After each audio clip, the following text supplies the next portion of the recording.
नागरिकांच्या समस्यांचं निवारण करणारं केंद्र म्हणजे मंत्रालय आहे आणि ही महत्त्वाची इमारत आहे आणि त्या इमारतीमध्ये कालपासून आपण जर पाहिलं तर पाण्याचा तुटवडा जो आहे तो जाणवताना आपल्याला पाहायला मिळत आहे। पाणी जे आहे ते मुबलक या ठिकाणी येताना दिसत नाही आहे। गेली 1 तास झाला या ठिकाणी पाणी जे आहे ते मंत्रालयातलं गायब झालेलं आपल्याला पाहायला मिळते। काही तांत्रिक अडचणीमुळे हे पाणी जे आहे ते येत नसल्याची माहिती जी आहे ती या ठिकाणी दिली जाते। परंतु आपण जर पाहिलं तर मंत्रालयातले सगळे कर्मचारी जे आहे ते दुपारच्या वेळेस या ठिकाणी डब्बे खाण्यासाठी भोजन करण्यासाठी येत असतात आणि त्याच वेळी पाणी जे आहे ते गायब झाल्यामुळे एकच तारंबळ जी आहे ती मंत्रालयातल्या कर्मचाऱ्यांची उडालेली आपल्याला पाहायला मिळाली। परंतु आता आपण जर पाहिलं तर या ठिकाणी हे पाणी जे आहे ते आलेलं आपल्याला पाहायला मिळतं। त्यामुळे साहजिकच आहे जी माहिती PWD कडून मिळालेली आहे त्यानुसार काही काम जे आहे ते सुरू होतं, तांत्रिक काम जे आहे ते सुरू होते आणि त्यामुळेच हे पाणी जे आहे ते गेलेलं आपल्याला पाहायला मिळालं आणि एकच तारंबळ जी आहे ती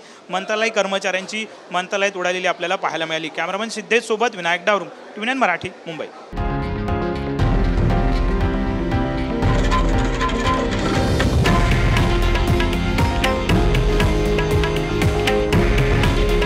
हे आहे देशातील नंबर 1 न्यूज नेटवर्क आणि आपण पाहत आहात TV9 मराठी।